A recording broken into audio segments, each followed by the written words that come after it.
This podcast is sponsored by nobody. Hey dudes, welcome to Splat from the Past, the only 80s themed horror and sci fi show where things can get totally radical. Now, today we're going to kick off Turkey November, and what better way to celebrate by talking to Kelly Holland, the gorgeous, the talented porn filmmaker, former journalist, documentary filmmaker, and she played the hot wife in the 1985 teen sex comedy cult classic Paradise Motel, celebrating its 40th anniversary. And I've been looking forward to this. We were supposed to do this back in May, but she's super busy. I've always wanted to talk to the coach's hot wife, and it's going to be great having Kelly on. Yeah, I heard her say in a previous interview that she was in South America during the drug trafficking years in the 80s, making a documentary, and I want to find out more about that. And I'm so looking forward to this. It's going to be quite a talk today. This is a great way to kick off Turkey November. Man, Halloween October went by so fast, and I did so many great talks that month. And I'm happy to announce I finally have two new landlines. So you won't be hearing consistent beeps, in the first 10, 15, 20 minutes or even less than that. And I'm going to be using new phones for this interview. My interview with Mary Dalton was the last one with the landlines, and then all the rest were, Instagram Messenger calls. But I'm going to be using my new landlines today. So, yeah, here is my interview with Kelly Holland.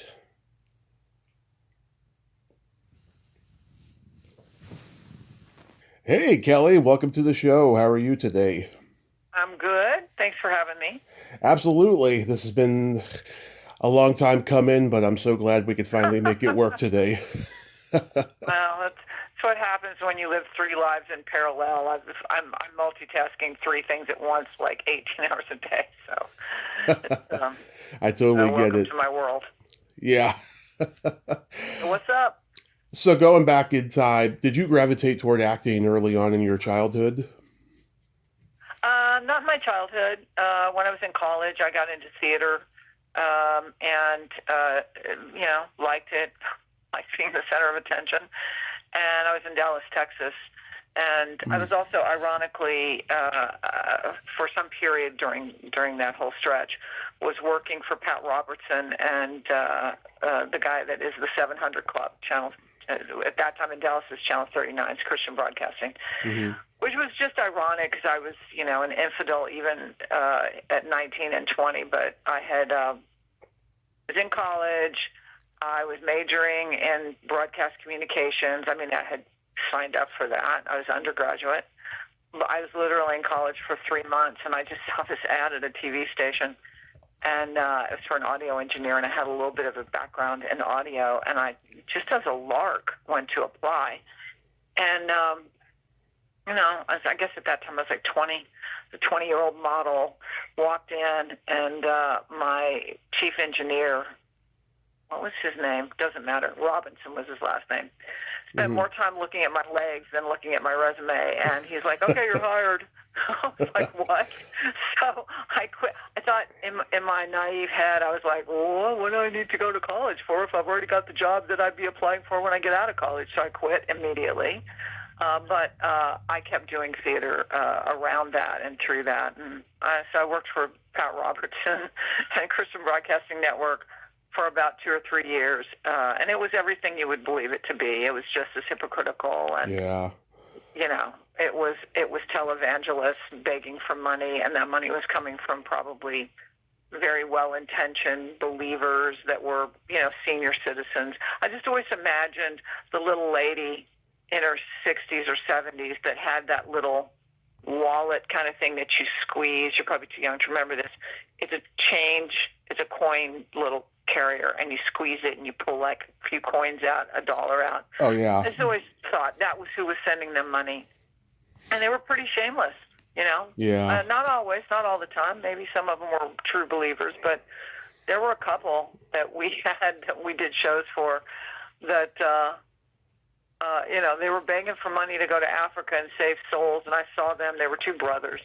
Saw them the night before they were getting ready to leave. They came to tape their last show, and the youngest one was showing me his whole $2,000 collection of Nikon cameras, and I said, "What are you going to do with this?" He said, "Oh, photo safari." I said, "Well, you could save elephant souls over there?" Well, it was just that. It was despicable. So I was there for about 3 years. I left, continued to do some theater, and then realized that if I was going to do anything, I probably needed to come out here. So I was actually set to go to a school in New York. I applied to a bunch of different schools, pretty prestigious ones, Neighborhood Playhouse, HB Studios, American Academy. And I was going to go to New York, and I basically chickened out at the last minute because I thought, LA, I could probably handle. New York, I was not sure about the cultural shock of coming out of Dallas, Texas, and into New York City. I didn't know if I was going to make it, so I swapped and came out here.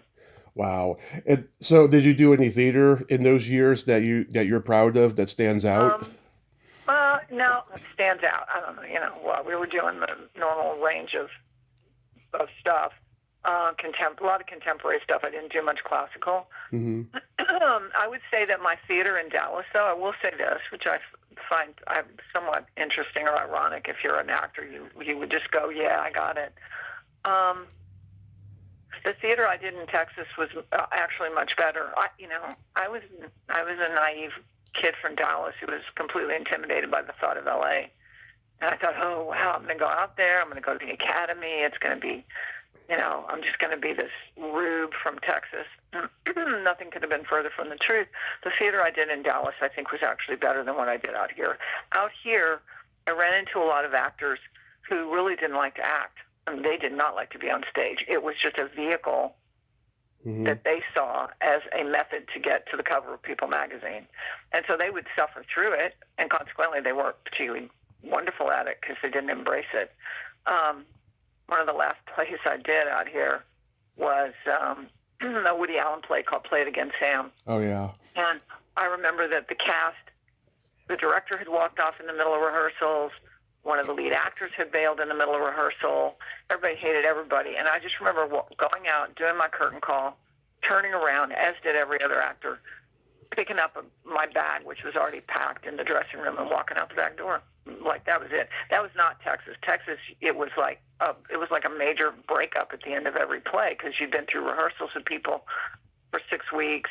You'd been through some number of weekends. I didn't do theater that was going 5 nights a week, but weekends together. You were very close in a kind of pressure cooked environment, and it was always a tearful breakup. But not this. Yeah. See ya. So, and I was never successful. I mean, I survived out here. I think I was a good actress. I don't think I was a great actress. Mm-hmm. I didn't do enough, I think, to be a great actress. But also, I'm 5 foot, I'm 5'10", almost 5'11". I was just too tall. Mm-hmm. I'd go out on auditions and they just look at me and go, "Oh no, sorry, lead actor's like 5'8". I was like, no. I was great as a model when I was a model, but I was bad as an actress. So just physically. And it was the one thing I couldn't change. And it was also, I was smart enough to know, I may have been neurotic. I don't know. You don't see yourself for what you are. Mm-hmm. You know everybody, but the person you know the least about is yourself. But acting is just like, oh my God, it is a recipe for neurosis. Mm-hmm. When you're in the arts of any kind, if you have a book, you write a book, right? It's you, but the book is the thing. If you're a musician, the song is the thing. The music is the thing. If you're a painter, the painting is the thing. If you're an actor, you are the thing. There's nothing between you and praise or indictment, right? Right. So when it doesn't go well, it's coming straight at you. There's nothing between you and it. You may have created that art, but it still gives you that other art of books and paintings and music. But there's still one piece of that thing that's between you and the people looking at you. Actors are just kind of naked. So I don't think I was neurotic. It didn't bother me. My basic attitude in life is fuck it. So I'm usually the person that shakes it all off. But the people around me, and I made a living, but not doing. I did a tiny bit of television. I think one low budget film, but mainly I made money by doing all the odds and ends. I did commercials, I did print work, I did voiceovers, I did a lot of, I don't even remember what they were, maybe Asian cartoons getting dubbed into English or Spanish cartoons getting dubbed into English. Yeah. I did a whole lot of, I would call it turnstile. Hi, welcome to the 1978 Chevy Camaro. So I did all that kind of stuff. And I made a living. I had enough balls in the air that I could, pay my rent and buy my food and still, at 25 go out partying on a Saturday night. But I was not successful. But I was in it. I mean, I was in it to win it for the long haul. Mm-hmm. And then for just a bizarre set of circumstances, I have one of my favorite things in life. I don't know if it's my favorite thing in life, but I would say my life is very defined by my desire to jump down any rabbit hole that is placed in front of me, that comes up in front of me. Right. And the weirder, the better. So if somebody says, hey, what about? I'm like, yeah, I'm in. So one night of circumstances, and someone offered me, or they really didn't offer it to me. They just said, you should do this, and I think you will do it, and you'll be great. An opportunity to go to Central America for 2 months and do a documentary. And it's not a long story. Do you want to hear the story? Absolutely, because it's totally whack. Because I was curious, how accurate was Miami Vice and all those movies that came out in the 80s that showed drug trafficking? How accurate was drug trafficking? Well, I don't know about Miami Vice, but I can tell you, if you've ever looked at the history of the Iran-Contra scandal and the Contras and the cocaine for, the CIA selling cocaine, mm-hmm. It was dead on accurate because I was right in the dead center of it. So I can guarantee you it was accurate. I was in places where the cocaine planes crashed, and I was having drinks with the CIA dopes that were drunk at the El Presidente Hotel in El Salvador. So, it was spot on. But I was not political at the moment that I got sort of roped into doing this whole thing. Mm-hmm. And I had just, I was an actress. If you'd asked me that night, what will you do in 20 years? I would have said, I'll be an actress. I'll just be an older actress. I had no intention of changing up. I had a little bit of production background from working with Pat Robertson. Even as an audio engineer, I had gone out on field shoots and done some stuff, in the field. But television, nothing could be more different than documentary. And I just went out because I was, this actress model / whatever.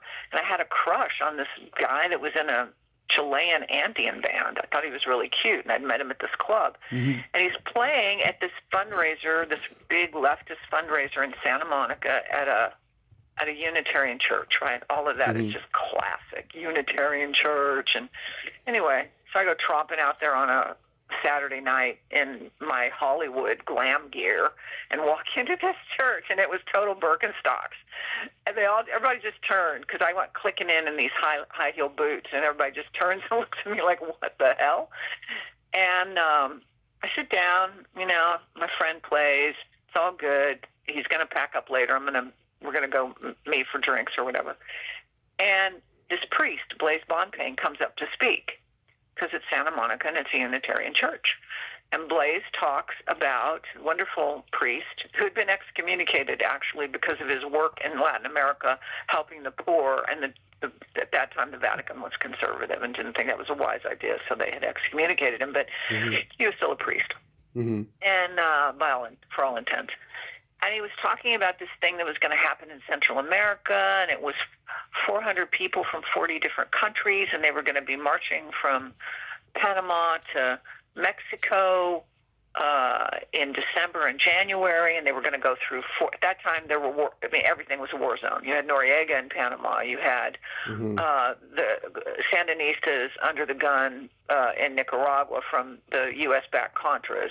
You had Honduras totally armed up because the joke was it was the largest carrier in the Pacific Fleet because there were just so much U.S. military in and out. U.S. covert ops were based out of there.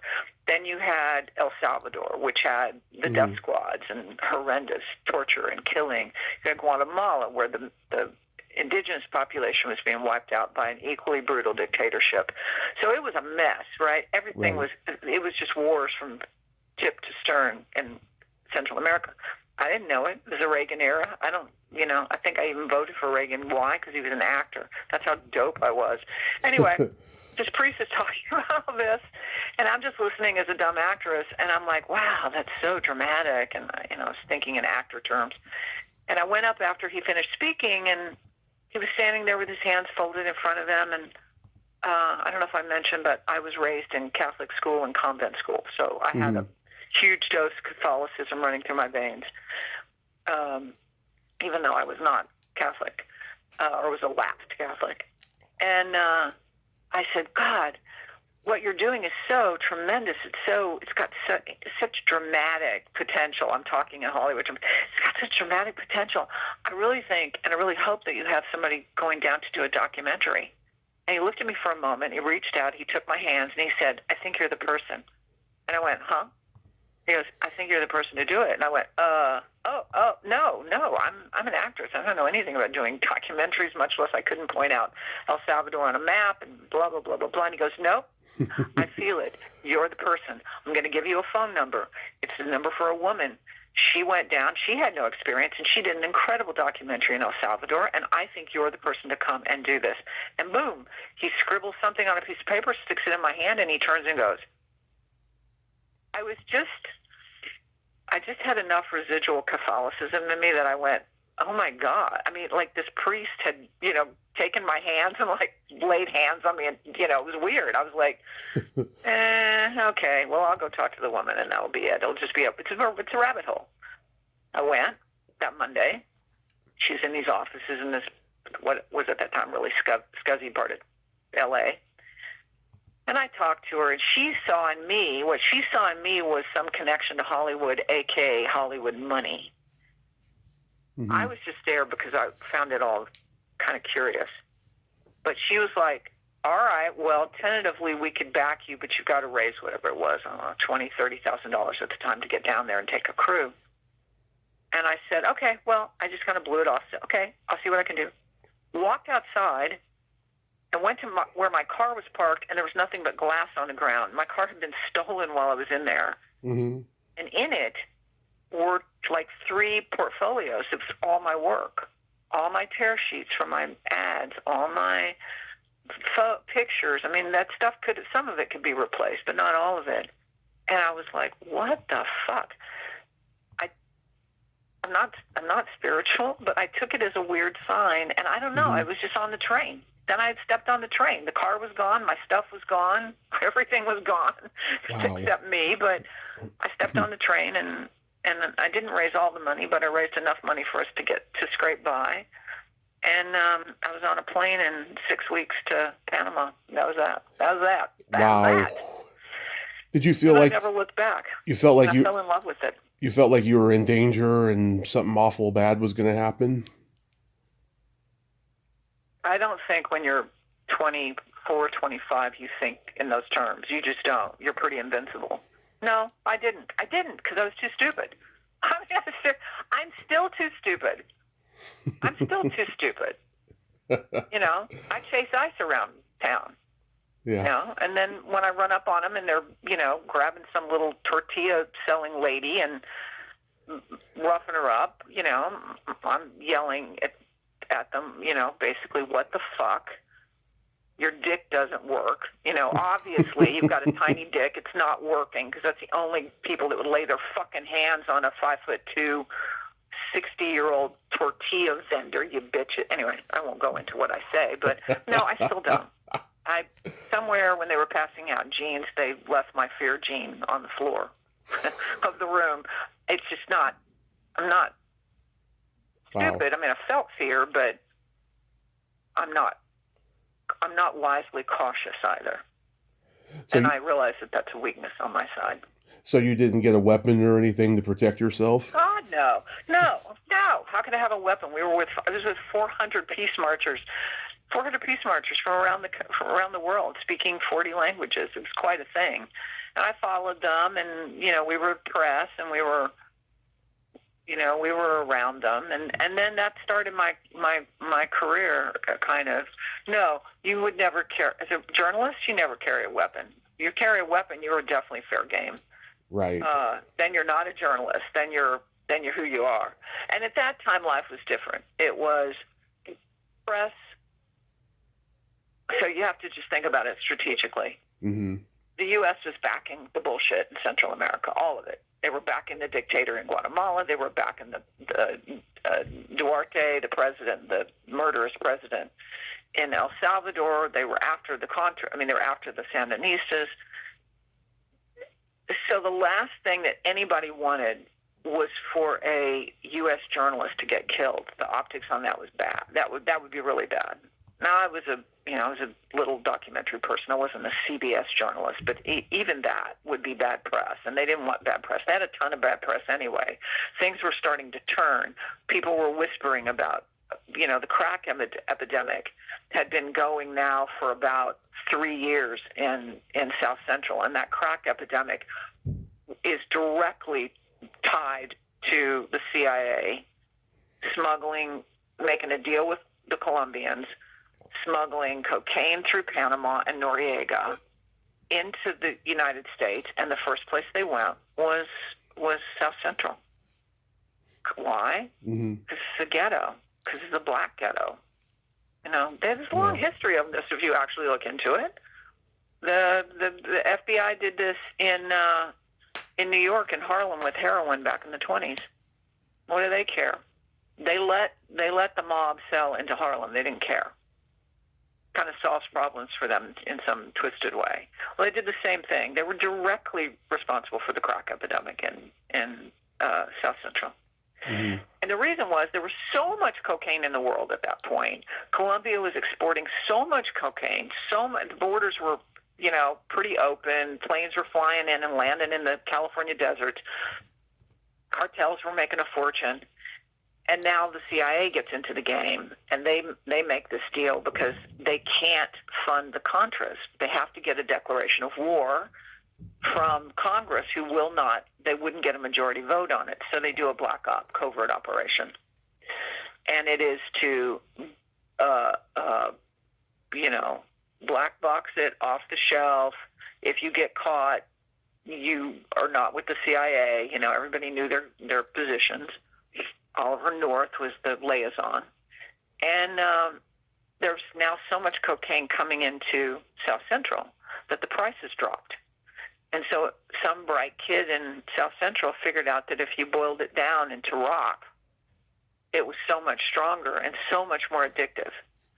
And that's how they took care of the surplus of cocaine that was coming in with the CIA. Jesus. So, anyway. Did they want to kill me? No. Did they want to kill me? Sure. Would they kill me? No, because it's just bad optics. The only way you would die is if you were in the wrong place in the wrong time, that you got between somebody. It was pure adrenaline, and I became very addicted to adrenaline. And you can talk to anybody that's been in combat. It wasn't combat by any means. I don't mean to maximize the position.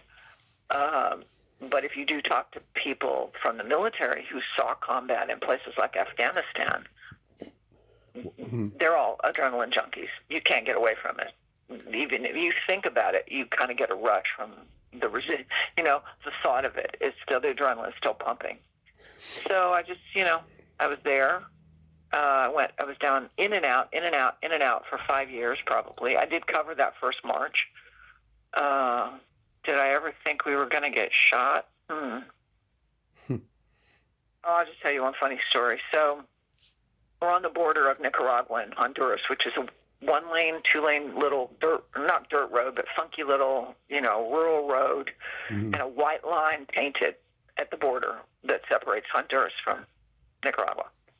We were staying in a town that was about 3 miles back from the border called Esteli. Esteli had been bombed constantly by the Contras, or attacked by the Contras.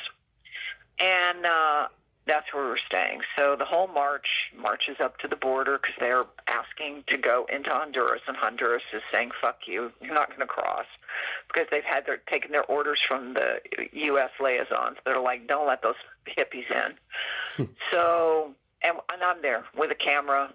There's a couple of crews. The CBS's crew was there at that time. CBS had a crew local. I was there with my cameraman, and at that time you had a camera, and then you had a big long cable that tethered it to a recorder. So we're there. The Peace March is on one side of us on the line, and on the other side of the line are a bunch of Honduran military in full battle gear. Kevlar, helmets, masks, machine guns on the ready, standing there in a big line.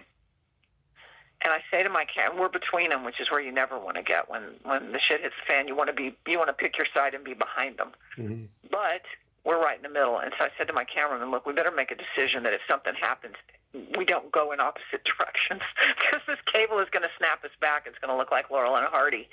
So we knew where we were going to jump if anything happened. So it's just this freaking standoff in the heat for 3 hours, and then the Peace March and the organizers decide that they're going to go back to Esteli and figure out how to get to El Salvador, because you had to go through Honduras to get to El Salvador. Mm-hmm. What they're going to do. What are they going to do, and how are they going to do it? Do you take a boat across the Gulf of Fonseca? What do you do? Anyway, so we stayed up on the border for a little while. CBS Cookie, this reporter for CBS, was up there. I was up there. There was a Danish crew that was up there. We're sitting there. And I had, because I love life, I love like the soundtrack of a life, so I always have music going that's, for me, like the soundtrack. So I had this, probably like a boombox or something at that time. It was the mid-'80s. And I put on this funky kind of English band called Screedy Politi. Oh, yeah. We're sitting there, and it's hot as hell out there. And I go up, I pull some dollars out, and I go up to one of the guys. And these guys are sweating like crazy. They're in full battle fatigue. They're in helmets, and you just see the sweat pouring off of them. Behind them was a little shack, which was where the customs guys hung out.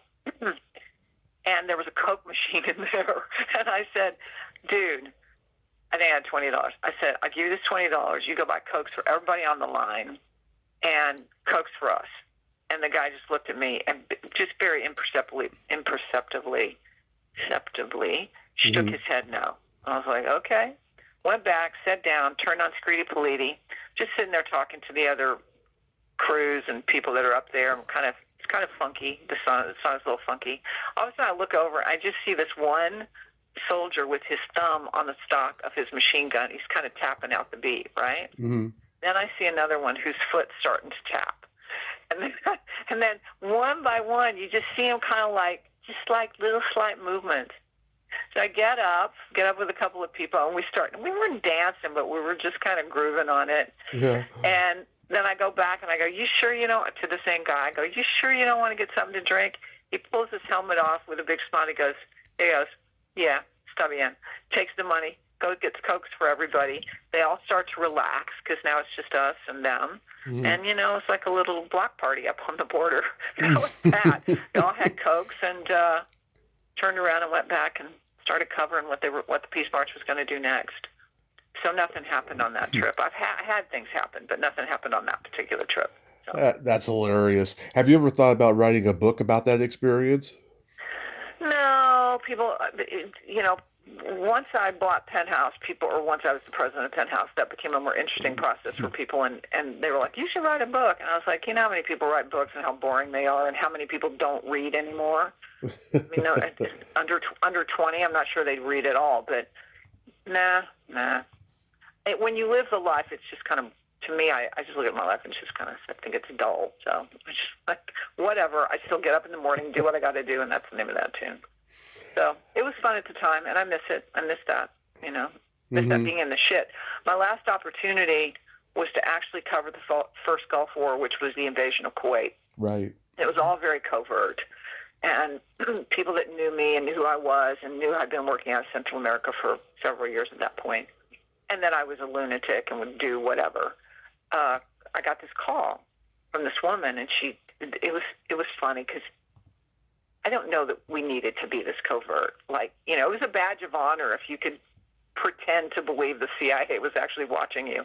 I don't think they were. I don't think they had the time or the energy, but, you know, we were always like, oh, is that CIA? Is that CIA? And I was like, in my mind, it was like, you should be so lucky that they're paying attention to you because that means you're doing something good. Yeah. But anyway, she called me. She goes, can you go to a payphone and call me back at this number? I was like, yeah. So at that time I had offices. I don't think adults had come into my world at that point, but I had edit bays and a post-production facility. Mm-hmm. I go to a payphone, call her, and she said, do you have a passport? I said, yeah. She said, okay, Ramsey Clark, who was he was the attorney general for Carter, maybe. The invasion had maybe it started like the day before, maybe 2 days before, it was early on in the whole process. Mm-hmm. He was going to go to document civilian casualties. This is something he did. The government had learned in Vietnam to keep the press out. The press is part of what kind of was instrumental in ending the Vietnam War, because once the press started showing body bags coming back, they started showing villages being napalmed, they started showing all the civilian casualties, then it was a harder war to sell. So the military learned their lesson. We just keep the frickin' press out. They don't need to see anything. But anyway, he was going to go to, I don't know what he thought he was going to do, how he was going to get into Kuwait, but he was going to go to Jordan, which is the jump point. And so they said, could you be at LAX for a flight to Jordan tonight at 11 o'clock? And I was like, I'm in. And then I got a message sent back to me that said, well, hold, they found a guy who speaks Farsi, which they think might be a little bit lower key than a 5'11" redhead that doesn't speak Farsi. And I said, smart choice on his part. So I didn't go. And in retrospect, the rules of the game changed in the Middle East. Like in Central America, like I said, last thing they wanted was a U.S. journalist. They would kill Europeans. They didn't mind that too much because Europe wasn't giving them money. But the U.S. was funding those wars, and so they just didn't want to mess around with U.S. peace demonstrators, U.S. journalists, kind of hands off. Not in the Middle East. In the Middle East, and you can go back and look at how the numbers jump and how they have continued to always jump. And now, needless to say, I won't get into Gaza, but you know, journalists are fair game. I mean, journalists are targets. They're not fair game. They are targeted, and that started probably not with the Kuwaiti invasion, but certainly once Afghanistan started. Journalists were there was no hands off on journalists. So, I probably got out at a good time, put it that way. Absolutely. So how do you come to be cast in Paradise Motel? Is that the name of the movie? Yeah. Oh my God. You know, a friend of mine that's an actor said something. I said, I think I did one really shitty movie. He goes, what was it? I said, Motel Hell. Well, he bothered to IMDb it. And although my name is attached in IMDb, I wasn't in that movie. Yeah. He goes, you weren't in that movie. And I was like, I wasn't? I thought it was Motel Hell. God, I don't know. It's just, honestly, that's a story that I can't tell you because, honestly, it was just one dumb thing after another that I would get cast in. I would show up. I would be, whatever. I'll tell you something that nobody took the names on, but my first experience with a crew, with like a movie, was Phantom of the Paradise. I love that movie. With John, John, what was his name? William Finley. Little guy? Paul Williams. And Paul Williams, yeah. And Sissy Spacek was in that movie. I think I still have a picture. And Jessica Harper, actually. Yeah. Yeah. Because they shot in Dallas at the Majestic Theater. I think I was 17 at the time, and they cast me as I was just an extra, but And I was awestruck by all that. Logan's Run, shot back there. I was an extra in Logan's Run. Really? I was also, oh yeah. I There love was those one, movies. one casting director in Dallas, and so if anything was coming into town, we got calls on it. So, but yeah, it was pretty funny. But Paradise Motel, wow. Well, I knew I was in some movie that was like a ridiculous horror movie, but I thought it was Motel Hell. Yeah. The name. Now I know the name. I can go back because I think my friend thought I was just lying. Like, why would you lie about that of all things? You might lie to say you weren't in it, but you wouldn't lie to say you were in it. But now I have to say, oh, sorry, it wasn't Motel Hell, it was Paradise Motel. I don't remember. Did I stab somebody? Did I get stabbed? No. I don't remember being in some scene with blood, but... In Paradise Motel, you're the coach's young hot wife, and you are so elegantly gorgeous in this, I have to say, and you still are, by the way. And you have a shower scene, but you're not fully nude, and you lay in bed with him and stuff like that. I didn't And get stabbed in the shower like Psycho. They didn't rip off no, Psycho. not this movie. No. This Oh, is just darn. this is just a teen sex comedy movie, and Oh, was it teen? It wasn't a slasher movie. no. Oh, And okay. Carrie Medaway directed it. Oh my goodness! Yeah. Wow. Thanks for reminding me of that. Yeah. I've talked to a couple of the guys that were in it, Robert Krantz and J.J. Cohen, who went on to they both were in Back to the Future that same year, ironically. Oh my God, you're really knowledgeable. You were an aficionado. I am. I'm a huge movie buff and pop culture in general. Yeah. Wow. I I'm can tell impressed. I can tell you the guy who played your husband, Al Hansen, he did Wayne's World 2 years later. He's the gas station attendant who's a bad actor, so they break the fourth wall, they get rid of him and bring in Charlton Heston.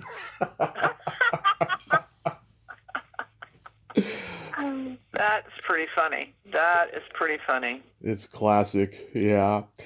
Yeah, I think the movie you're referring to, where with the stabbing, it may be Without Evidence with Angelina Jolie.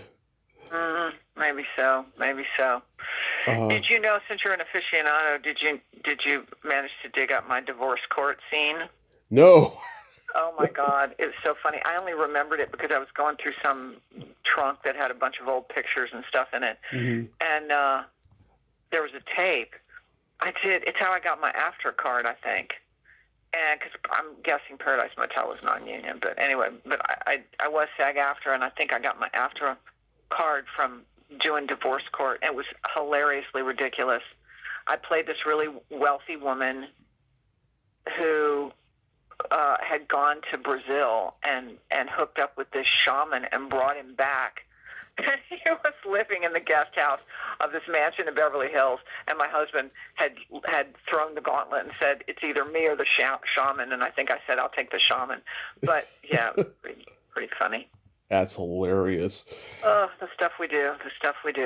Yeah, you got to start somewhere. Right.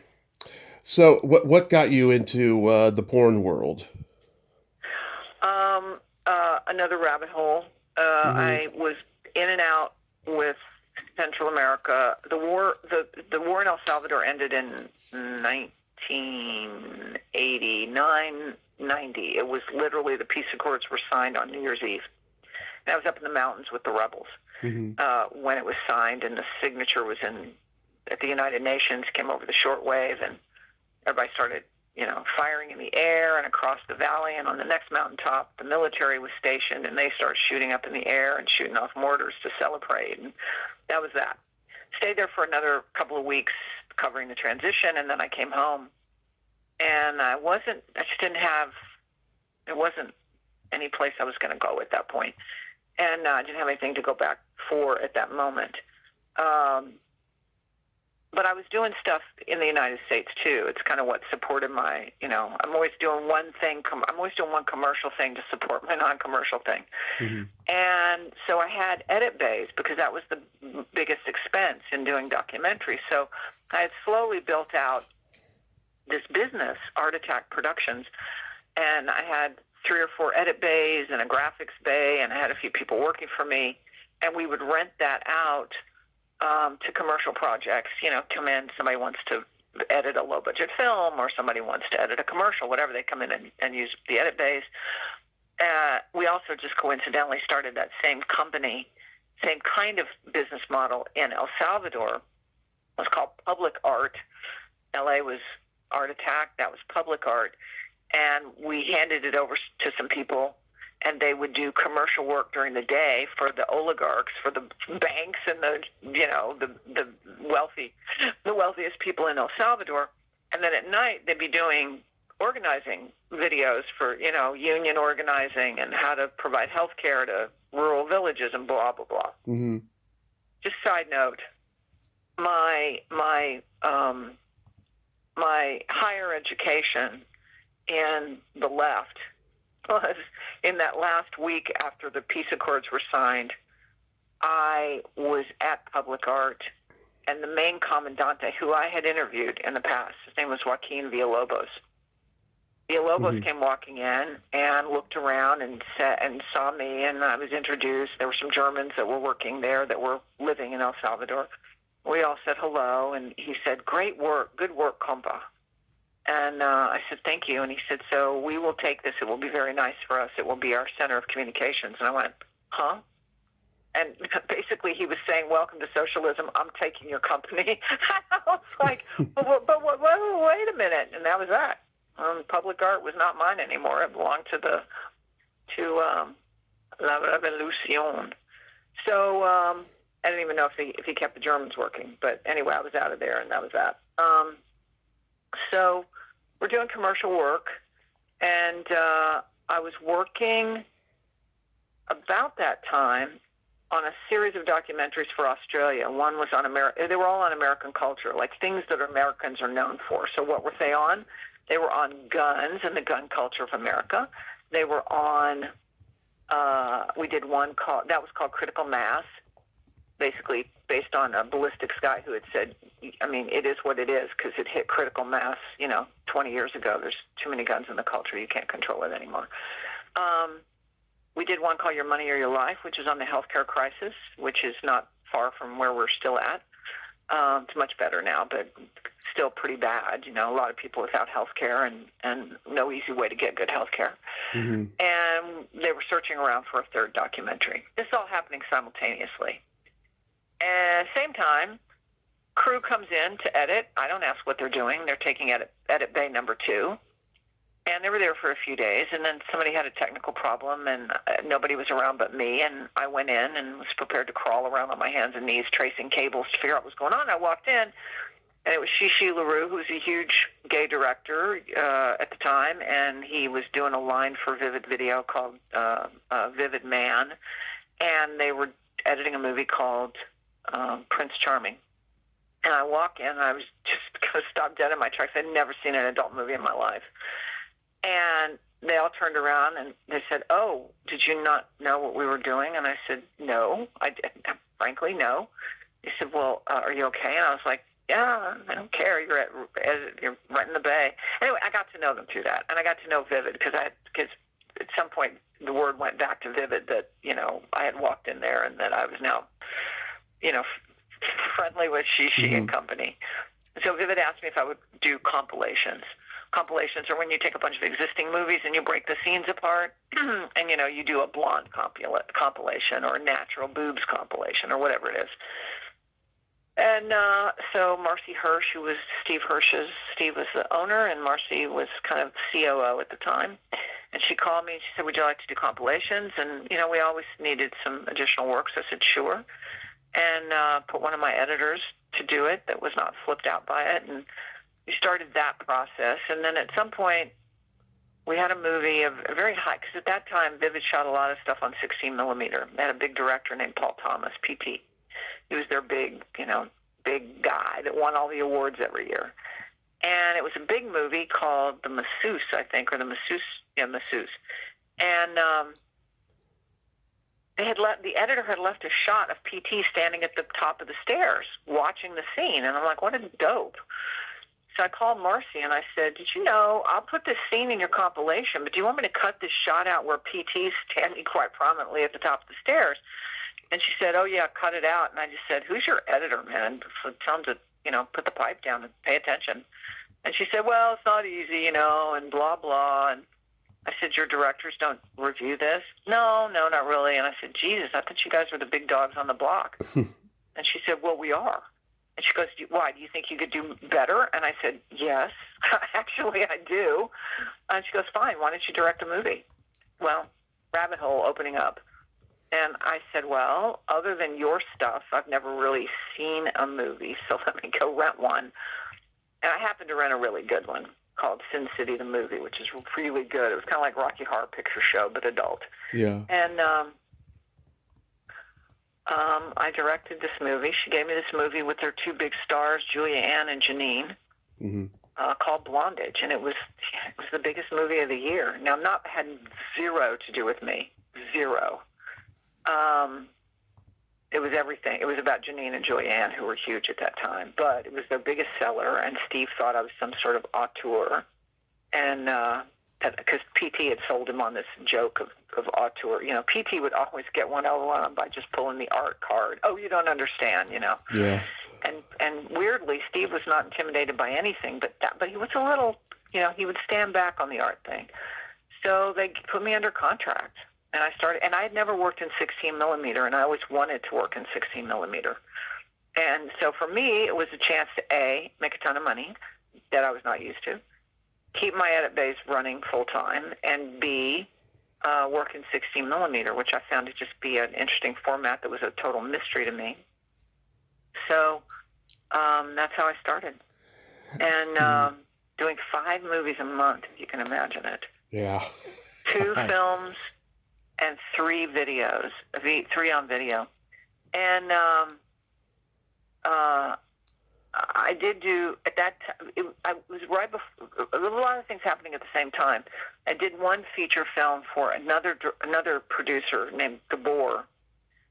And I have to say, probably I did that one. I did that one before I started working. Or no, maybe I had camera people working for me, so I didn't have to know how to run an ARRI, but camera.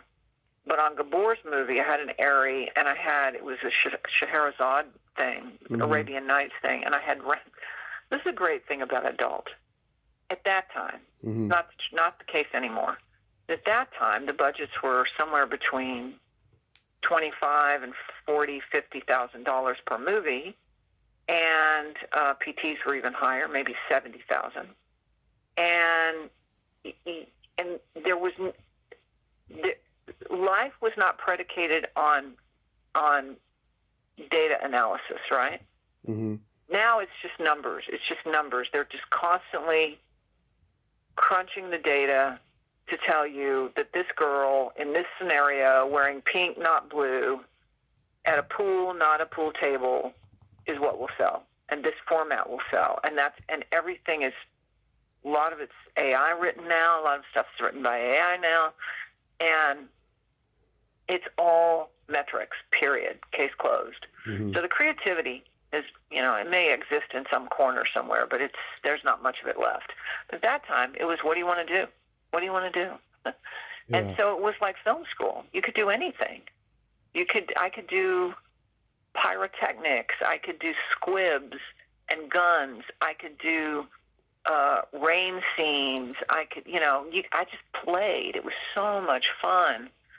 And you were playing in film, and you were playing in video, and you could do, lighting. It was working with different lighting effects, and it was just great. It was a great time to be doing it. It was toward the end of what I would call kind of the golden age. The golden age was really when they were doing 35 millimeter, but it was just, there was a period of about 5 or 6 years from maybe 90 something. I don't know when I got in it, maybe 91, 92, something like that. To moving up to the late 90s, and certainly by the aughts, Gonzo had come in, and life changed with Gonzo, because then it was just,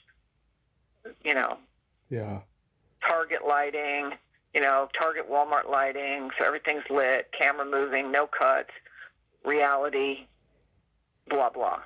And now, now life has, continued to, I would say, evolve, but you could also say devolve. Yeah. And, there's still a few. Ricky Greenwood is still, doing some stuff for people like Dorcel. little artier, but it's, that stuff just doesn't really, it's not really relevant anymore. But anyway, Yeah. so they put me under contract, and there I sat for 5 years, 6 years, I think 7 years. I think I was under contract for 7 years. And then Gonzo came in, and Steve called me in the office and said, well, for a long time, I used a ubiquitous name, or a gender-neutral name, Tony English. Right. And Marcy was Tony Brooks. That's how the name came up, is Marcy Hirsch was my production manager for a while. And she said, well, you need a nom de guerre. I was like, okay. And I said, well, do you have one? She said, yeah, it's Tony Brooks. I said, okay, I'll be Tony, and I'm Irish. If I don't like the sound Tony Irish, I'll be Tony English. That was it. And there it stayed. And I did that because I didn't want people, at that time there was only one other woman director, which was Candida Royale. Mm-hmm. And she was in New York doing very few movies, so I was it, but I didn't play the gender card at all. First of all, I just don't. I don't play to this day, I don't ever deal with, oh, by the way, I'm a girl. I didn't really care, but I also didn't want my stuff to be defined. Even with that said, I just got painted with Kelly's the one that does the couple stuff, Mm-hmm. which is not really true, but had these conversations ad nauseum about where your style comes from, and for me, it does not come from gender. It comes from just my aesthetic sensibilities. But anyway, Mm-hmm. but Steve bought into, you're doing the couple stuff. And the couple stuff, it just doesn't sell anymore. It's gonzo, and so we're going to hire Robbie D. And so anyway, so I left, and I went to work for Adam and Eve and Wicked and a bunch of the other companies. Did a huge series for Adam and Eve called Naked Hollywood, which is kind of Sex in the City. It was like 22 episodes, ongoing, same characters, ongoing. Mm-hmm. And, still just trying different stuff. And then a brand emerged out of New York, Playgirl, in the magazine. Had some new CEO came in. They pitched a cable deal, but they were a lost brand, right? The magazine, its main buyer was sort of DL gay, right? In the closet, DL gay or bisexual. Buying it because there were good-looking naked men in it. But they wanted to get back to its roots. They believed, kind of probably falsely, that there was a market in women's erotica, which I've never actually seriously bought. As much as people have wanted me to do it and be the spokesperson for it and be the face of it, I've never really bought that as being more than a marginal part of the market. Anyway, Mm-hmm. so for a variety of reasons. But they brought me on board to do the look and the feel of the brand, establish the brand for broadcast. And I did. And I was with them for about a year, I think. And I did some great stuff. I mean, there was another place where they were completely hands-off. They were like, whatever. And we were doing scenes, not movies. That was great, because then you were fully invested in just one kind of... We would string stuff together into 75 minutes, but... Right. We were just trying crazy shit. We'd had spoken word poets that came in and did spoken word behind people having sex. It was just, I don't know, just nutty stuff. And bands playing. I mean, it was just, we did some good stuff. And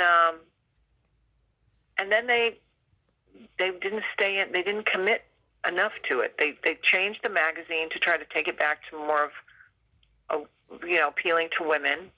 And they started to lose margin. Because why? Of course, because they were losing existing clients and they hadn't given the time or the marketing energy to replace those clients. You lose clients faster than you replace them. That's the market. Mm-hmm.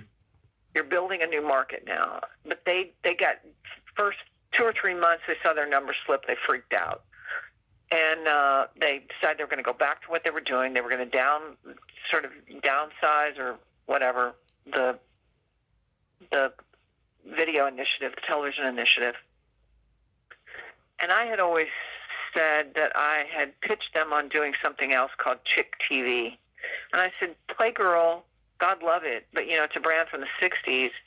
It's my feeling it has an older demographic. I think you should go for a slightly young. You should go for like a 20s demographic. Mm-hmm. That, and when you do focus groups, women in that age bracket if you ask them what they wanted to watch, gay porn. The rawer, the rougher, the better. Yeah. I said, you got to just go for a different demographic, not necessarily gay, but you got to go for a different, demographic. They didn't, and I said, not only should you do that, but Playboy was thinking about launching something to compete with Playgirl. And I said, you need to fill the market before they get in it, because they've got more money than you, and they will launch a competing channel. So before they do that, you slide in with your own, and I have one, Chick TV, whole Chick Media marketing plan. And they were kind of, yeah, but then they didn't go for it. Anyway, I ended up leaving. The point of it all is I left. Mm-hmm. And I started pitching Chick TV as a competitor to them because I didn't have a non-compete with them. And I was in New York talking to some people with some money. And I got a call from Stacey Valentine, who was a big actress at that time, or she had been, and now Mm-hmm. she's working for Penthouse. She was managing their models. And they had venture capital dudes had just bought Penthouse. They also didn't have a clue. They bought it a few months earlier, but they were they were venture capital guys. They didn't know anything about the market. And they were looking for someone who did. And they had talked to a few people in the adult space that were just not, luckily they didn't get involved with them because they just would not have dealt with it very well. No offense, some of those people are my friends, but they were just not up to the task. Mm-hmm. And she knew me, and she said, they're going to be in L.A., can you meet with them? And I said, sure. I met with them. And mainly we talked politics and radical bullshit, and which appealed to the one guy that was actually paying attention to me. And they hired me as a consultant. I did a few things, and then they did something that taught me more about business and vested money, not vested, but moneyed thinking and boardrooms, that they may have all the money in the world and they may be wearing the most impeccably tailored suits, but they can be pure idiots, like shocking idiots. Mm-hmm. So the venture capital, the primary person in the venture capital group, Mark Bell, had said to me when I was just doing a few things for them, consulting with them and doing some video on Penthouse Pets, he had said, I need to sell this company fast, and if I don't, because if I don't sell this in the next 2 months, my wife's going to divorce me. 2 months later, his wife had filed for divorce, and he was all in. He was going to be the next young Hugh Hefner. That was his goal. And he thought, in what was to me a fairly simplistic way, not just to me, it was objectively simplistic. He thought that to be Hugh Hefner, to be the next young Hugh Hefner, to be the resurgent brand that would take on Playboy, you just had to duplicate Playboy. He didn't stop to ask, was Playboy successful? They were not at the time. They were losing money hand over fist, and they had made a lot of bad moves, and they had bankrupted a R-rated movie group that they had, and they were just making a bunch of bad moves that were dictated by their philosophy of not wanting to be considered a porn company. Anyway, so Mark rented office space in the same business park where Playboy was. Playboy was one end, Media Park in Burbank. We were at the other end. And then one night, on a Friday night, he did like a Friday Night Massacre. He hired all of their executives away from them. He hired the head of licensing, the editor of the magazine, the head of media and production, Jim English, someone I knew pretty well, head of sales, Doug Lindquist. Hired away all these people, never bothering to ask or do any background to see if they were successful in their own worlds. And by the way, they weren't. But he hires all these people. I'm a consultant. I'm doing the only video they have at this moment, tiny amount of video. We're in production maybe, a couple days a month. And we're just doing these pretty girl videos on their Penthouse Pets. And he hires them in. And and the other move that happened simultaneously was he did a $2 million deal for satellite space, but he didn't have any content, but he was paying for satellite space. I'm like, well, what are you going to put up there? Well, we're going to produce movies. Well, okay, you're paying $2 million a year and you don't have any movies yet. So whatever. It was just one more move that was like, huh? And so Jim English came to me, came to my ranch where I'm sitting right now one day, very early on in being hired, and I knew him. He had been the buyer for all of my movies at Vivid for 7 years, so I knew Jim. He was the gentleman, you know, he was the top of the game for everybody in adult. Jim was the guy, you know. Very nice guy, too. Older gentleman, beautifully, you know, appointed all the time. And he came out, came into my office, and he said, you know, I really like what you do, Kelly. I've always liked what you do. I go, yeah, Jim. He goes, but, you know, we're getting away from porn. I said, Penthouse is getting away from porn. He goes, yeah. We're going to start doing R-rated movies for Cinemax. I said, like, $2 million. This is what they did at Playboy. They went bankrupt. I said, like, $1 million, $2 million movies. He goes, yeah. I said, you know, you got to do 40 of those to launch on satellite with a channel. I said, that's a pretty hefty lift. He goes, well, don't worry about it. We're going to start doing that. But Kelly, if we decide we need some porn, we'll call you. I was like, okay, Jim, thank you. Fuck you. I didn't. I was just very nice. I was like, I got it. Yeah. About 2 weeks later, he called me again. Comes out again. I go, what's up? He goes, I just, you know, we're trying to get some productions up, but how do you get your locations? I said, I have a location company, and I know locations. Well, then you just, like, rent them? I said, well, you got to have production insurance. Oh, well, how do you get that? Like, really? I tell him. He goes, okay, and lighting? Like, where do you find light? I was like, holy shit. I said, Jim, how about this? I'm going to give you a list of an entire crew, and I'll give you backups. I'll give you the whole process. I'll just give it to you, and you just make the phone calls. And he goes, and he kind of stamped his foot like Scarlett O'Hara in Gone with the Wind. He goes, when she says, I'll never be poor again, he goes, I just never had to do this for myself before. I said, well, it's not hard, okay? Not hard. You just need to hire a production manager. It'll be okay. And I didn't have any resentment on it. I had other things to do. And I gave him my whole crew and the second crew and the whole strategy. Boom, boom, boom. Here's how you make a movie, Jim. And he went away. And I went back to New York to keep trying to raise money for Chip Media. And then I got a call. So Mark had brought in Tony Previtt, a person who would be probably the most influential man in my life. Mm-hmm. And Tony was the guy. Like, Tony was the guy that reeled Mark in. Tony was the guy that looked at things and went, are you fucking kidding me? What did you do? Tony was that guy. He was just so smart. He was the smartest man I've ever met. He's passed away, unfortunately, but just, God, he taught me everything I know in business. And he came in and looked at all the things I had seen and just went, what the fuck? You rented satellite space to do what? You hired these people from Playboy to do what? So I had met him. He had been in my first interview, paid no attention to me whatsoever. He was on the phone pacing around in this room, but I had met him a couple times. So he calls me, and I answer. He goes, what are you doing? Holland, what are you doing? I said, I'm in New York. It's a Thursday. I go, I'm in New York. He goes, what the hell are you doing there? I said, I'm in New York raising money for a channel called Chick Channel. He goes, fuck that. I need you back here. I said, to do what? He said, I need you here to fire these people from Playboy. And I said, and listen, they're nice people too. Nice people. Mm-hmm. Really nice people. But just Playboy was its thing. Penthouse was a different thing. You don't hire a baker to do a barbecue. They don't know. They're different worlds. And I said, okay, well, I'm coming back on Sunday. I could come in on Monday. He goes, no, I need him out tomorrow.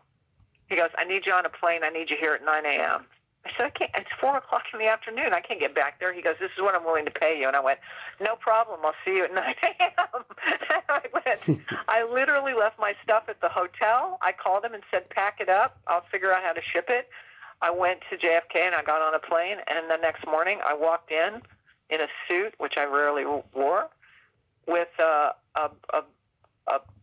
binder in my hand and a bunch of paperwork. I walked through the bullpen where all these executives were sitting because there was no bigger offices at that time. And I walked into the conference room and they were all staring at me, kind of sweaty. And Tony was with me. And the first person, who was Jim English's assistant, Gary, somebody or the other, walked in. And I said, hey, how are you? And I knew him. I said, hey, Gary. I said, have a seat. He goes, are you going to fire me? And I said, yes, sadly. I did say to Tony from New York, I said, I've never fired anybody in my life. That's not like what I do. He goes, well, it's what you're doing now. And this is what I'm paying you. And I was like, I guess it's what I'm doing now. I was not a business person. I was a creative. I was not, to put that in capital letters, I was not a business person. And I said, yes, sadly. And he goes, okay, let's get to it. And that was it. And I fired a bunch of people. Tony had to do the executives because they had to do severance packages. And that was that. And they put me on again as a consultant with a budget to do X amount of movies, and they left me alone. And I did. And I loved it. And I loved it. And they wanted to go public because that was just what Mark did. He was a venture capital guy. That's what you do, is you go public. That's where the money is. But they couldn't go public with Penthouse. It wasn't a big enough company. So they were going to try to buy Playboy, which was public, and do a reverse merger.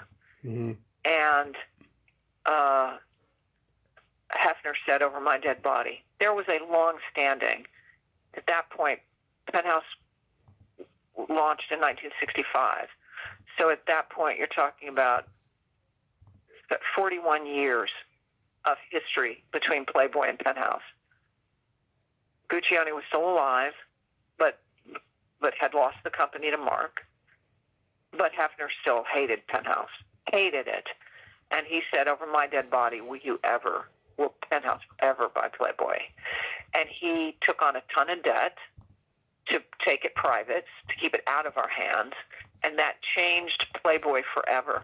That's a book, actually. That's kind of an interesting story. I mean, I won't bore you with it. It's a long one. But that changed Playboy and set it on a path of complete collapse. As our mucking around with it, trying to buy it, and forcing him to go private because he borrowed money from people who forced him into business with Pornhub, of all people. Business people are not usually respecters of brands. They could care less. Right. They don't understand a brand. It scares them. It's too arty. It's too ephemeral. They can't wrap their brains around brands. So they thought somehow that there was a great partnership between Pornhub and Playboy. Two opposite ends of the spectrum, by the way. Two opposite ends of the stick. But it did set them on a really bad path that they would not ever recover from. Wow. And so that didn't work out to go public, and then they ended up buying Friend Finder Networks to go public.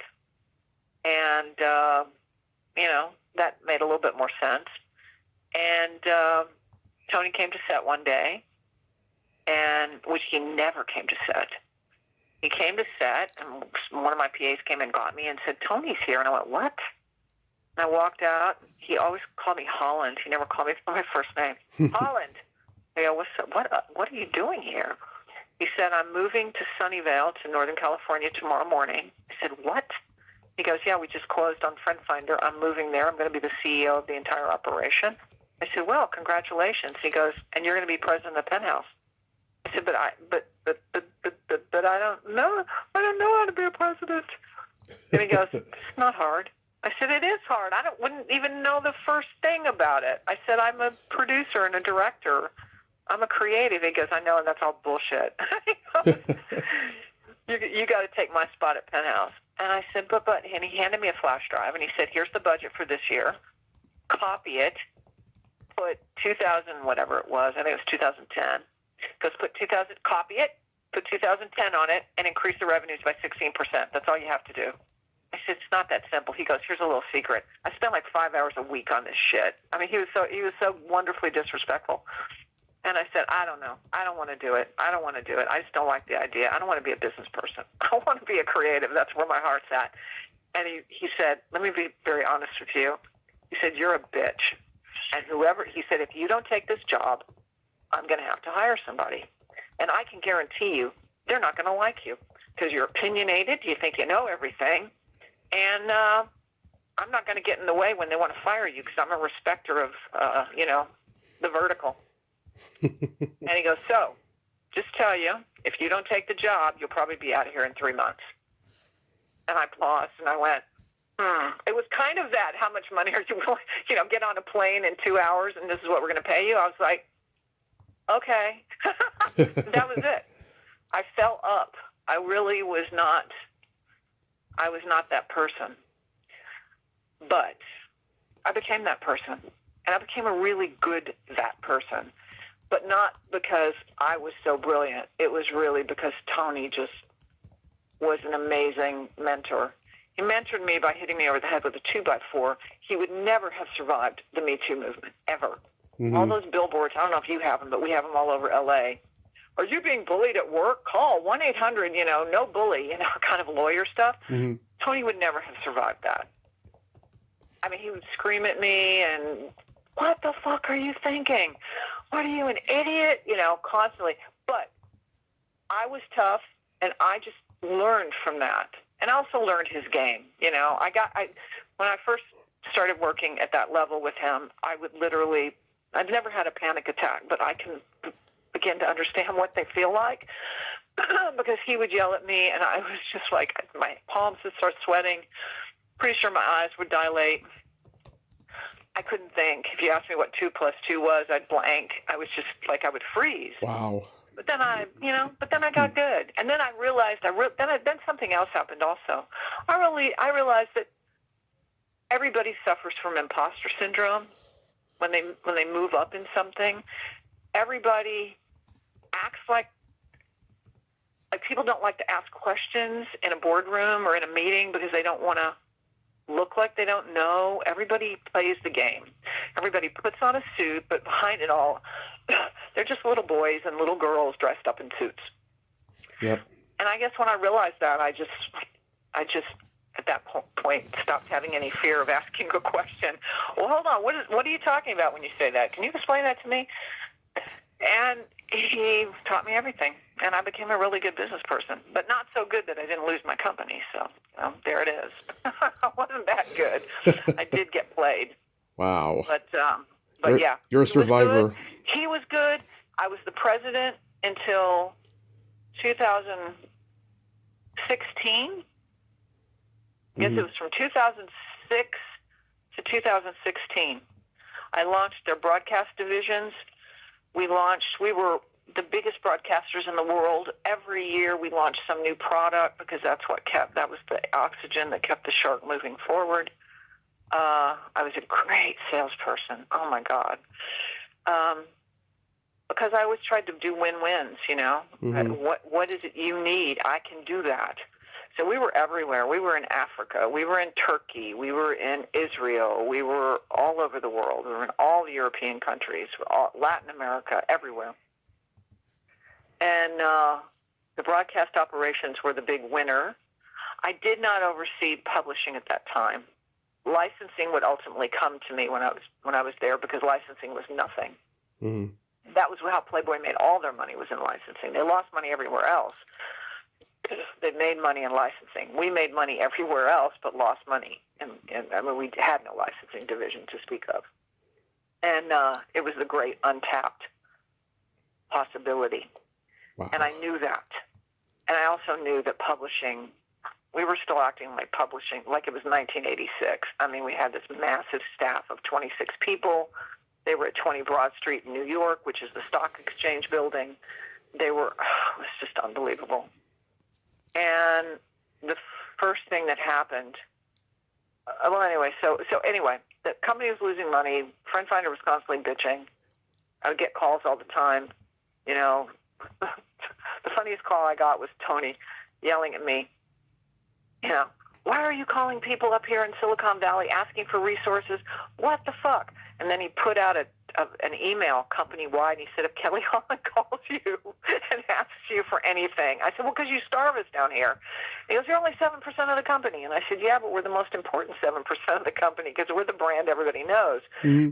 And I think he hung up on me. And then he put out this email to everybody. Kelly Holland calls you for resources, wants anything out of you, wants even a piece of advice. You hang up on her and you tell me.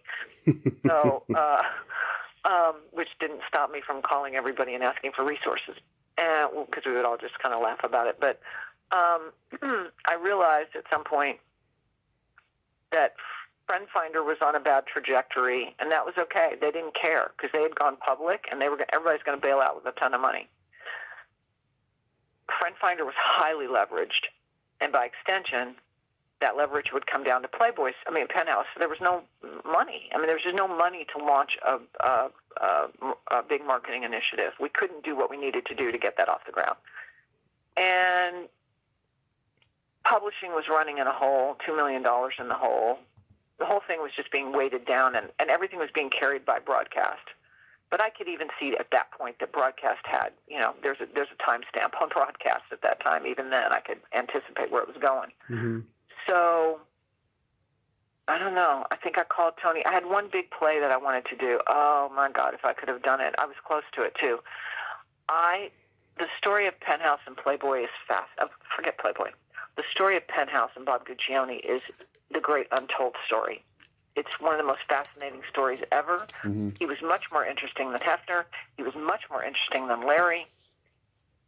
It was fascinating, and nobody had ever told the story. And I couldn't talk to him when he was still alive because he was suing us, or we were suing him, or something. I had asked them. I said, I want to go do a documentary on Bob, and they were like, "Fuck no, you don't ever, blah blah blah, whatever." Mm-hmm. So I wanted to do. First, I wanted to do a feature film, just one slice of time in Bob's life, which was when he did Caligula, because it was the most gonzo movie in history. And nobody had ever really told the story of Caligula and the making of Caligula and what they went through and how they marketed it and how gonzo it was before the word gonzo even existed, before what's his name had come up with the word gonzo. And I called Tony and I said, "Look, I want to do a carve out in my contract. I want to pay to get a treatment for a film on Caligula and Guccione, a theatrical film. It'll be the best marketing thing to ever happen to Penthouse. I don't care. You guys can have a piece of it. I don't care, but I just want an executive producer credit, and I want some part of it." It was 8 o'clock at night. I remember some things you stand out in time and you remember them very well. And he goes, "Are you fucking nuts?" He started screaming at me, "Focus on ROI. What the fuck are you doing? Is this all you have to do with your time? Quit wasting time." And he hung up on me. And I was like, Jesus fucking Christ. And I thought, I can't do this. I can't drag this company to Babylon, right? I can't take it to the finish line. It's going to get dragged down with Friend Finder. The only way I can do this is if I own it and I can control it. But I was like, but how? So I literally Googled President Buys Company. I Googled it. I didn't know anything about it. That was a piece of business that I didn't know. That was the MBA class, 4 years I wasn't around. And it said management buyout, MBO. And I went, oh. Well, it's got a name. So if there's a name, there's a process. If there's a process, then, I can just deconstruct it, reconstruct it, and I'll do it. And it'll be easy. It's Penthouse. I can buy it. And that started me on that path. And, I don't remember how I found the lawyer. Somebody referred a lawyer to me, Barry Daston, who was amazing. He had handled Playboy going public or going private or something. And Daston, I went and met with him. I said, I don't have any money. This is one of the biggest law firms in the world. I go, I don't have any money. And he goes, okay. He goes, I like your spunk, though. He goes, I'll roll the dice on this one. I don't know what's going to happen. I won't bill you until you make it happen. He said, but I think you will make it happen. 2 years in, he called me and said, I can't do any more. You've exhausted my resources and you're nowhere closer. And I ended up, but I did shortly thereafter close it, but closed it on horrible debt. But I really thought it would be easy. It was not easy. We had all these fake Russian oligarchs that would show up in the conference room wanting to see Penthouse pets, and fake Saudi sheikhs that once you looked into them, you'd find out they were sleeping on somebody's couch in the Pico district, and it was just a nightmare. more false leads and this, that. Mm-hmm. Penthouse, not Penthouse, Friend Finder hated me because I drug him down the road for 2 years and invested in resources to prep the sale. It was a nightmare. It wasn't for me. I was having a good time because every day was a new day. But but for everyone around me, it was a nightmare. And Tony had said, okay. He had said to me when I said, I want to do this, he said, you're an idiot. And I said, well, I know, but I want to do this. I said, will you back me? He goes, yep, but you're an idiot. I said, okay. And, he was calling me all the time, Holland, what a fucking tragedy, blah, how do you, whatever. And, but we ended up literally, it was such a story. It was a Friday, and and my financial advisor who had been with me, Bob Campbell, had brought in this lender from Chicago. They might as well have been like Vinny on a street corner with a baseball bat. But they were like, yeah, okay, $9 million. That was $6.5 million to buy, and then they took $1 million, and then I don't know. There was a little operating funds. $9 million at 23% interest, which was the highest they could legally charge. We crunched the numbers. I knew what I had to do to make it happen. I knew what I had to do to get through 2 years and get out and get the debt refinanced. I knew how to do it. I knew what to do. I knew the path through the forest. Very few other people could see it, but I saw it, and Bob saw it. I said, okay. And we made the decision on Thursday night. Monday, Friend Finder was sending HR to LA to give everybody checks, including me, and close the offices because they were sick of it, and they were sick of Penthouse. They had offered me a job in Sunnyvale running cams.com, and I was like, fuck off. I don't want to run cams. And I sure as hell don't want to be in Sunnyvale. Yeah. And so they were ready to close it after 2 years. They were just sick of it. They were sick of me. Thursday night, I said, okay, under a couple of conditions to the lenders. Friday morning, Bob called the lenders. At first, the lenders, they were raping me left, right, and center. But there were a couple conditions that were small. And they said no. And I said, I'm out. I said on a call, I'm out. As a matter of fact, I'm going to Mexico.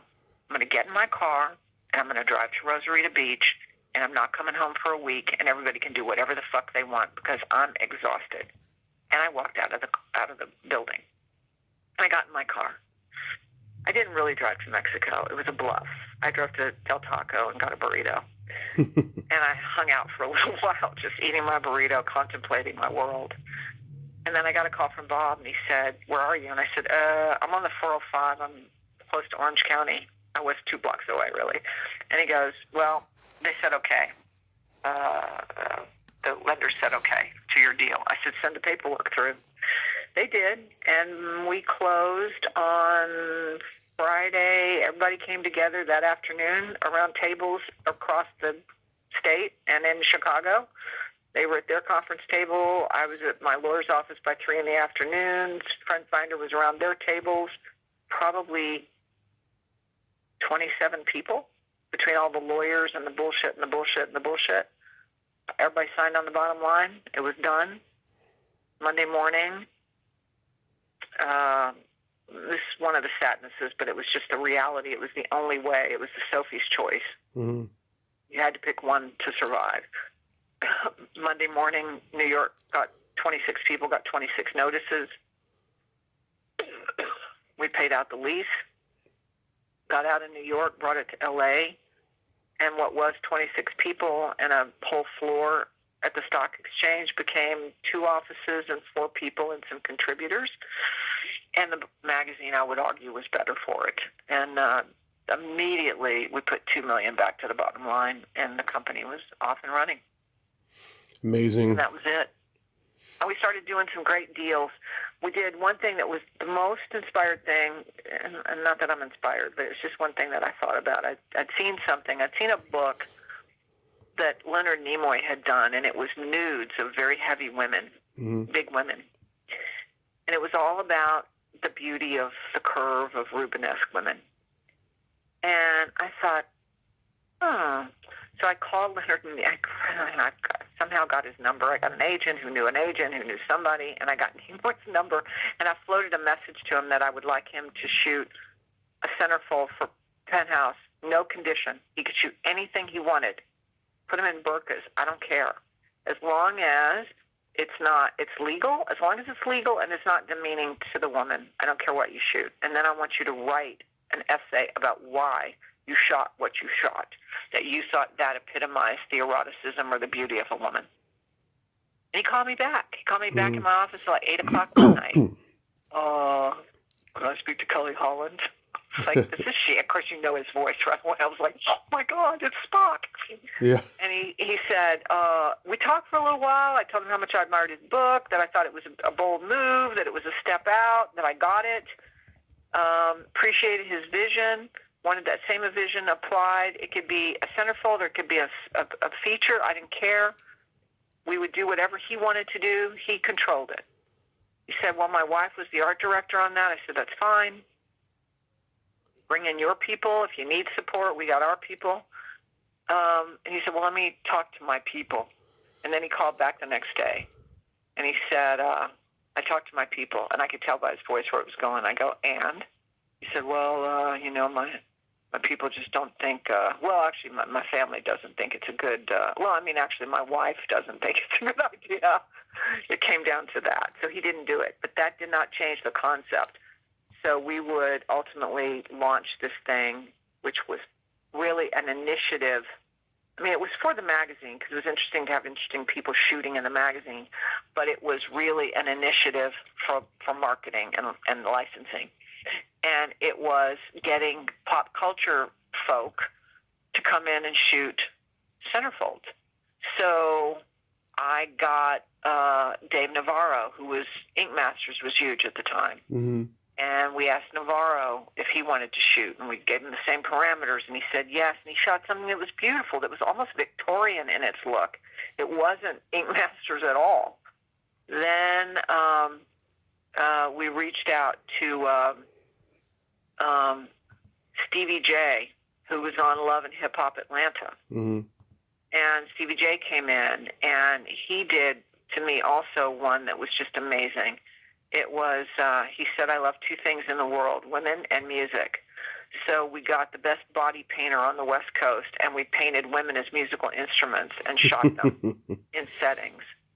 And that got us into Love and Hip Hop. And that, because we got covered on Love and Hip Hop, and we made a deal with Stevie J.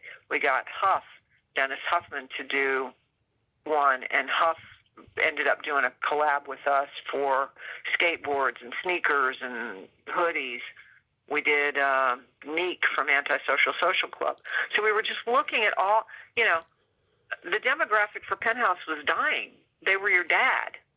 They were going, they were going, leaving, transitioning.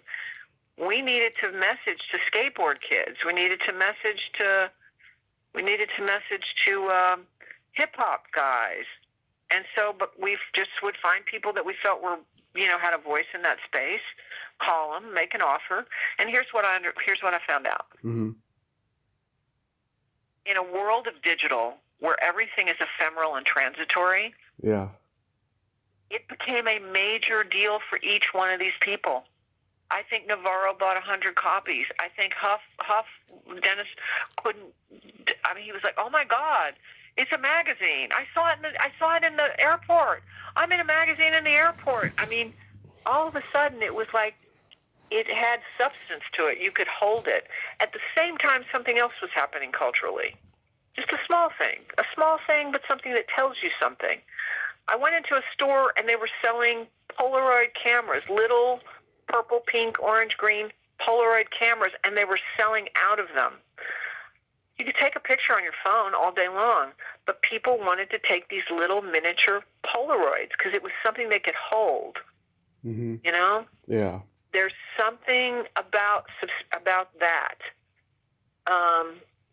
And we were just there, and we were making headway, and we were building that marketing space, and we went to Vietnam. They wanted to launch casinos.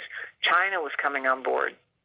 Anyway, I got 2 years in, paid off a bunch of the debt, $5 million of that $9 million debt. We were primed. We were meeting with a lender in Newport Beach that was ready to do the deal. We were arguing, was it 10.5% or was it 11%? It was going to totally change it. And we've been working with a really lean crew in order to be profitable. So where Penthouse had 60, 70 employees, we had 30. There was no C-level. There was myself and a CFO, COO, who had been with me from the beginning out of Florida. They should have told me everything. He lived in Florida. Can I just tell you, nothing, if it's coming out of Florida, you better hold on to your wallet. That's all I got to say. Mm-hmm. Florida is like ground zero for scam. I mean, it just is. Every scam in the world comes out of Florida. Yeah. I should have known. And his last name was Slaughter. That should have told me something, too. Yeah. Because you grow up with that name, right? So who are you going to be? Well, anyway, he was my COO. CFO. Yeah. And we were, my board member and my financial advisor who had brought me the note, we're all working to make this other deal, this refi deal, happen. And we sent them financials, and the lender was auditing financials on a quarterly basis, so I didn't bother to audit financials. The new potential lender, and the Chicago lender knew that there was a new lender on the scene. They had found that out.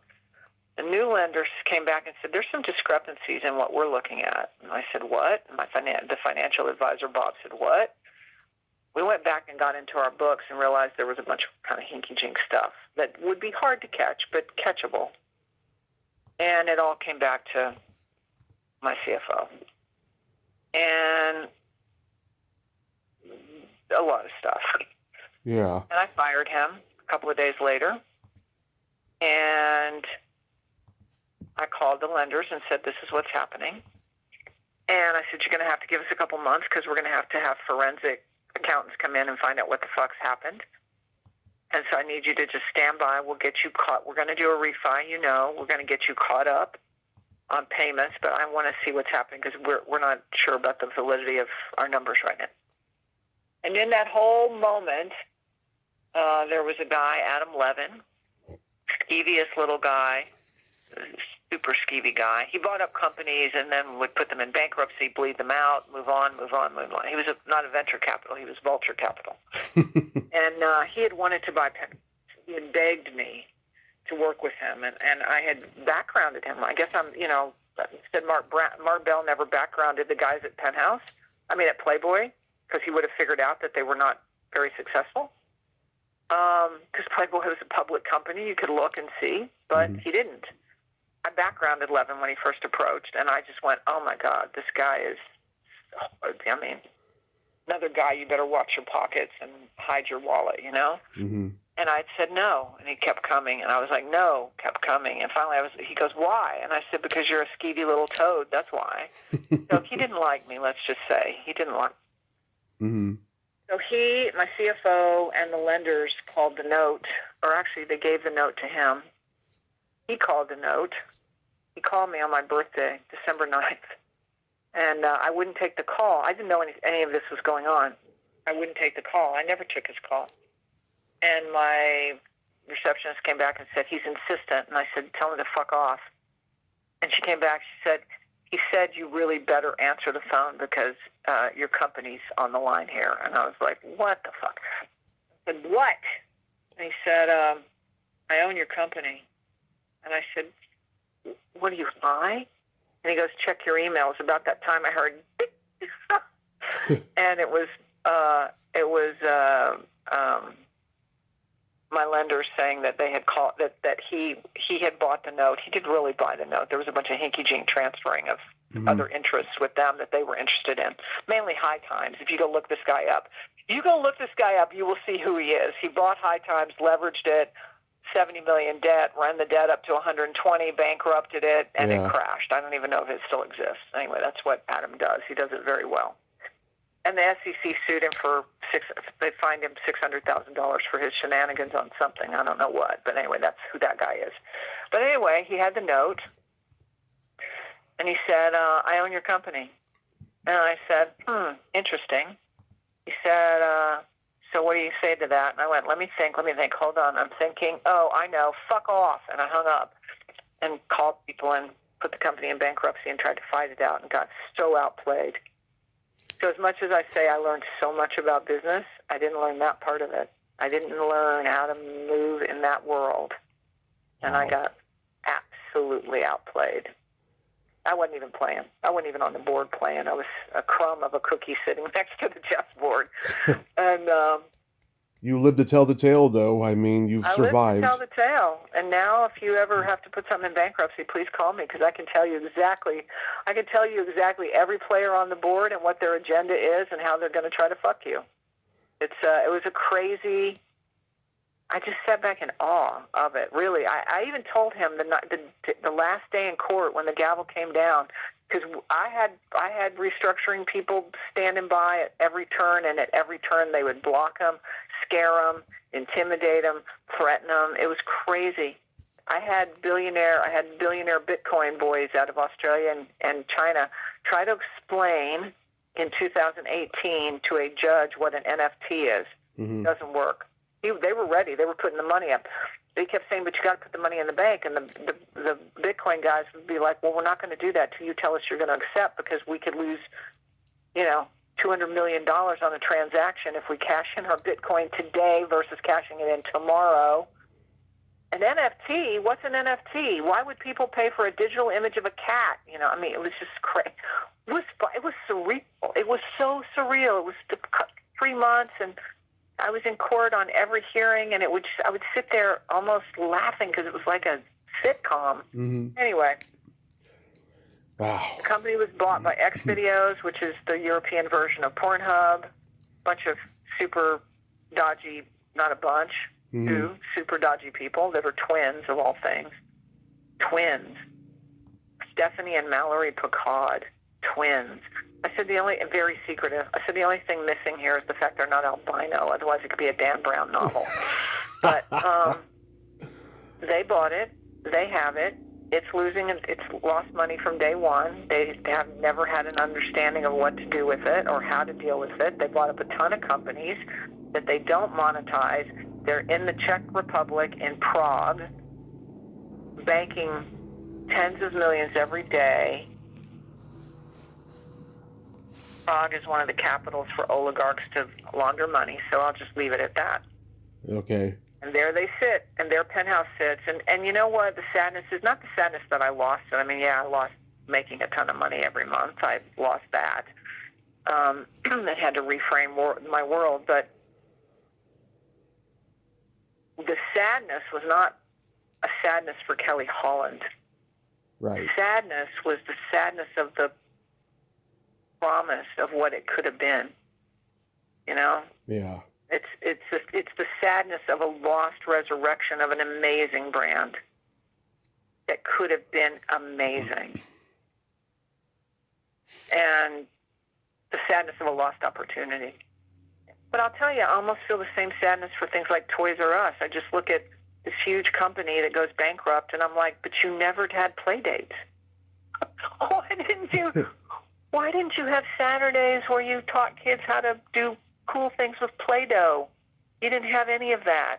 Amazon was eating your lunch, and you never understood that retail has to have it has to be an experiential deal. Mm-hmm. It has to offer experiences. You have to have a reason to get people through the door, not just buying toys. So I just look at things, and my mind just clicks into place about what a lost opportunity. So anyway, I mourn the loss of Penthouse because like you would mourn the loss of a friend that was brilliant and died too early, Right. That's all. So to wrap this up, we got Play by Secret Silly Game. This is a series of silly slumber party questions. It's no win or lose, just pure fun. And how the game works is I ask you the question, you answer it, then you ask me that exact same question and I answer it. And feel free to comment on the answers because they might be funny. I'm not going to win anything if I'm really good. That's a drag. No, it's just a fun okay, it's just a fun questionnaire. Ask me. Kelly, are you ticklish? Yes. Okay. Are you ticklish? Yes, very ticklish. Is your belly button an innie or an outie? Any? How about yours? It is also an innie. What Oh, color? maybe we were separated at birth. Go on. What color are your toenails painted? They're not. They're not painted. I haven't had time to go. For the same reason I didn't have time to do your show, I haven't Yeah. had time to get a manicure in 3 months. They're just there. Oh, Pretty awful, by the by. no How about good. yours? They are brown as of yesterday for Thanksgiving month. Oh, nice. Yeah, Thoughtful. I like to Seasonal. I like that. go elaborate and stuff. Good. Do they have things painted on them like turkeys and pumpkins? No. Just a boring brown with a clear coat on it. Okay. All right. Very good. What would you say is your best personality trait? If the next question is what's my worst personality trait, it's going to be the same. No. My candor, which borders on being incredibly rude at times. I don't mean to be, but it's the fact I'm just really candid. I can't lie. Like I have a very hard. Same here. Okay. My best personality trait is I'm a Gemini, so I have empathy and I have no filter. Oh, well, okay. I'm a Sagittarius and I have empathy and no filter. My brother's a Sagittarius. Yep, there you go. What is your guilty pleasure? I have a new one, which I will tell you. It's going to Salvation Armies. I started becoming a thrifter, and it's so much fun. I have a friend that has pop-up vintage clothes places. I started going with her, and now when I have like an extra 30 minutes and I just need to be in my happy space, it's my guilty pleasure to sneak off. I know it's not such an uncommon one. It's not anything like that, but yeah, what's yours? Eating pizza and watching a raunchy sex comedy movie. Like an X-rated sex comedy? An R-rated. R-rated, so just a dumb sex comedy. Yeah, whether it's Paradise Motel or Animal House or something like that. Oh, got it. Okay. If you could have anything named after you, what would it be? That's just so not me. Okay. I wouldn't have anything named after me. It's kind of indulgent in a way. I don't mean to, because you have an answer. You want something named after you. I don't want to imply that you're indulgent, but for me, I would find it kind of like an ego move. I can't really. Okay, I'll come back. I'll tell you something. Okay. I want to open 10 high-volume, low-cost spay-neuter clinics so I can get out of animal rescue, and I would name those clinics after me. Love it. And How then, about you? What would you want named after you? Get ready for this: a vibrator. Really? Yes. Okay, so let me say this. Then let's look at it this way. You know, there's white label vibrators. You could have a vibrator. You could actually order Someone told me 100 that. of them and give them out for Christmas presents, or you could give them to people who subscribe to a podcast with you or something. Yeah. I can make that happen in a blink. Yeah, someone told me that you could get your name engraved on them. Yeah. Yeah. I would call it the Tommy Chatsy, and I would get one of those clit sucker ones. I'd call those the Tommy Constrictor. All right, you should send that to me and let me see what I can do. Since I know you're a Gemini, so your birthday, keep it in mind. Okay. And then my favorite question, is there a stinky smell that just makes you gag? Yes. I have a ranch and I have skunks, and that is when my dogs get really skunked hard in the face. Oh. It gets in the back of your throat, and it's like, ugh, and you can't get it out because it's oily. It's oil-based. Anyway, how about you? What makes you gag? Either farts or feet. Oh, really? Yeah. Okay, so you're not a foot fetishist. I am, but they have to be clean. Oh, got it. Okay. Yeah, they've been wearing socks all day and shoes. Nah, that's no bueno. Okay, I got it. Well, you probably wouldn't do well around here since I have, 8 dogs and 50 cats and birds and skunks and possums and, there's poop everywhere. everywhere that we clean up daily, but, you got those smells coming all the time with animals, so. I have 2 cats and a dog. Oh, well, do you clean your own cat boxes? I do. I can't stand it, but I have to do it sometimes because Oh, either my mom or whoever else is in the house is not yeah. around, you know. All right. All right. Is that it? Was that the last one? That was the last one, and I'd like to tell you a couple quick jokes. Tell me. Okay, what do you call a boy that doesn't masturbate? What? A liar. All right, I like it. What kind of meat does a priest eat on Friday? What kind? None. Oh, ooh, bump. All right, folks, we'll be performing every Thursday night here, and don't forget to tip your waiters. Yeah. I have a joke for you. Okay. What does Christine Elm and Chocolate have in common? What? They both kill dogs. I love that. I love that. I'm going to tell that one from now on. All right. Watch out. She may come for you. She may send ice knocking at your door. So. That's a good one. I like that. That's original. It's clever, you know. Do you have anything upcoming you want to mention? No. I mean, I'm doing a big Christmas party but it's not a fundraiser. So I have a fundraiser I do every year in July for the rescue. 500-600 people here at the ranch. I have my Jesus Wasn't the Only Famous Person Born in December Christmas party coming up soon, but that's just a small one for friends. Mm-hmm. And no, I don't, because I'm not doing that kind of stuff. I'm doing rescue all the time.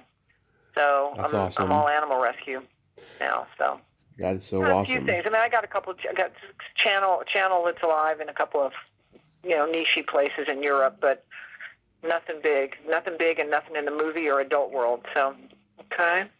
That is so awesome. Kelly, like I said, you are still gorgeous. Thank you so much for coming on finally. And I hope you have a happy holiday season. Be safe You too. and keep being the survivor that you are. You are just resilient. All right. That's the thing. That's the most important trait for getting through the world is being resilient. So keep that in mind for yourself too. Absolutely. Okay. Okay. All right, brother. Have a good week. You too. Bye. Bye-bye. Well, there you have it. Kelly Holland. Oh my God, ain't she a sweetheart? That was an epic roller coaster ride of a conversation. She is resilient and a survivor, and I can't believe that she has just taken so much shit from people in the industry and has come out on top each time. She's amazing. And that joke was fucking hilarious. I'm going to start telling that. That was great. Well, until next time, this is Tommy Throwback Kovac saying, there's no shame in living in the past because the present sucks. Later, dudes.